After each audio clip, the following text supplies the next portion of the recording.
Hello everyone. आज हम लोग पढ़ेंगे बच्चों क्लास 10th का एक बेहतरीन सवाल। क्वेश्चन है सोशल साइंस हिस्ट्री इतिहास विषय का क्वेश्चन है। क्वेश्चन क्या है बाबू? क्वेश्चन है मेटरनिक युग क्या है। मेटरनिक एज जो है वो क्या होता है, मेटरनिक एज से आप क्या समझते हैं। प्रश्न को विभिन्न प्रकार से एग्जामिनर आपके सामने पूछ सकता है। प्रश्न आ सकता है मेटरनिक एज यानी युग क्या है, मेटरनिक युग से आप क्या समझते हैं, आपको इसके बारे में बताना। देखो सबसे पहले समझो मेटरनिक कौन था। मेटरनिक को पहले समझो। मेटरनिक ऑस्ट्रिया का एक चांसलर था। ऑस्ट्रिया, ऑस्ट्रेलिया नहीं, ऑस्ट्रिया।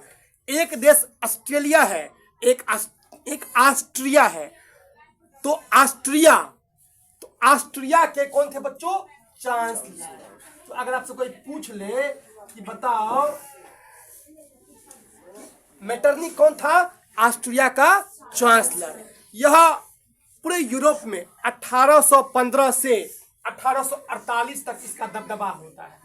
1815 से 1848 तक इसका जो होता है मुख्य रूप से यह जो टाइम होता है यही होता है मेटरनिक एज। अब क्या लिखना है परिचय में? मेटरनिक ऑस्ट्रिया का एक चांसलर था। मेटरनिक एज 1815 से 1848 तक का युग होता है। इसके बाद लिखोगे मेटरनिक ने 1815 में एक सम्मेलन हुआ था जिसका नाम है वियना सम्मेलन।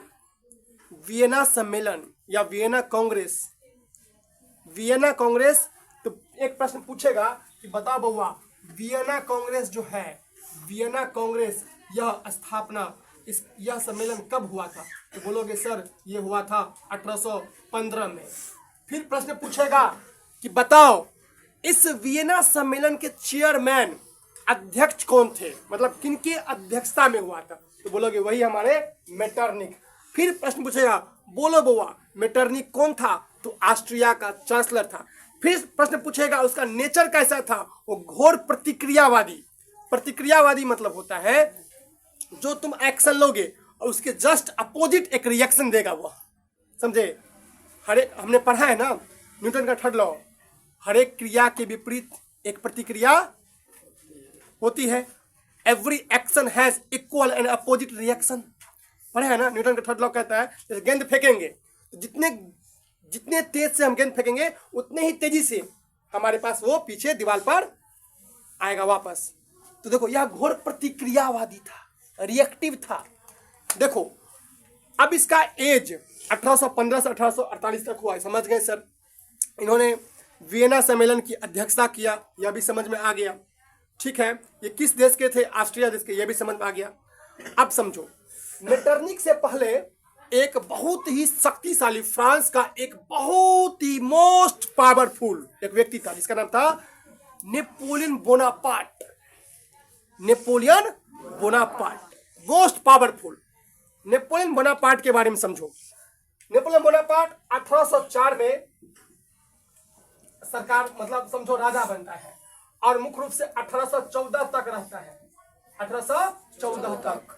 1804 में एक प्रश्न एग्जाम का बहुत फेमस प्रश्न है कि नेपोलियन नेपोलियन कोड, नेपोलियन संहिता कब आता है? बोलना 1804। याद कर लीजिए नेपोलियन संहिता या नेपोलियन कोड कब आएगा? 1804 में। नहीं बोलना है, छपने वाला प्रश्न एग्जाम में कई बार यह प्रश्न आ जाता है। फिर पूछेगा नेपोलियन किस युद्ध में हार गया? बताओ आप लोग। हाँ, नेपोलियन वाटरलू के युद्ध में हार गया। 1815 में हुआ था वाटरलू। ध्यान दो, वाटरलू के युद्ध में ये 18 जून 1815 को हुआ था। ये वाटरलू का युद्ध हुआ था जिसमें नेपोलियन बोनापार्ट को आत्मसमर्पण करना पड़ा। आत्मसमर्पण का मतलब सरेंडर, कि हम हार गए। फिर नेपोलियन बोनापार्ट के बाद एक व्यक्ति आया जिसका नाम है मेटरनिक, समझे, जो ऑस्ट्रिया का चांसलर बना। जिन्होंने वियना कांग्रेस या वियना सम्मेलन की अध्यक्षता किया। देखो अब एक प्रश्न एग्जाम में यह भी आएगा कि वियना कांग्रेस में कौन कौन देश शामिल है, इससे भी एग्जाम में कई बार प्रश्न बनेगा। तो रूस, ब्रिटेन, ऑस्ट्रिया और प्रसा, ये 4 देश हैं नाम। रूस, ब्रिटेन, ऑस्ट्रिया और प्रसा, ये 4 देश मुख्य रूप से वियना सम्मेलन का में हिस्सा लिए थे। कौन कौन? रूस, ब्रिटेन, ऑस्ट्रिया और प्रसा। लेकिन इसकी अध्यक्षता किसने किया था? किस देश में हुआ था? ऑस्ट्रिया में। किसमें हुआ था? ऑस्ट्रिया। अब इसके अध्यक्ष कौन थे? मेटरनिक। समझ में आ गया? अब हम प्रश्न पूछेंगे, अब आप बच्चों को बोलना है, आप सब बोलोगे। बताओ मेटरनिक कहाँ का चांसलर था? ऑस्ट्रिया का। Very good, good. फिर बताइए मेटरनिक एज कब से कब तक होता है? 1815 से 1848। चलिए, बहुत बढ़िया, अति सुंदर। एक प्रश्न और, वियना सम्मेलन की अध्यक्षता किसने किया? मेटरनिक। मेटरनिक का नेचर कैसा था? घोर प्रतिक्रियावादी। कैसा? चलो फिर बताओ मेटरनिक कौन देश का था? ऑस्ट्रिया। फिर बताओ, फिर मेटरनिक से पहले कौन था? Napoleon Bonaparte. Napoleon Bonaparte. Napoleon code कब आया था?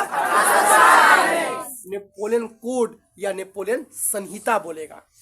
प्रश्न में आएगा, 2 ही शब्द आएगा, नेपोलियन कोड या नेपोलियन संहिता। वही कोड का मतलब संहिता होता है, समझे? कोड को ही क्या कहते हैं? संहिता बोलते हैं। ठीक है, कोड को ही संहिता बोलते हैं। नेपोलियन कोड 1804 में आया। 1814 तक मुख्य रूप से रहा। 15 में उसका खेला खत्म, हार गए वाटरलू युद्ध में। वाटरलू युद्ध के हारने के बाद एक व्यक्ति का दबदबा शामिल होता है,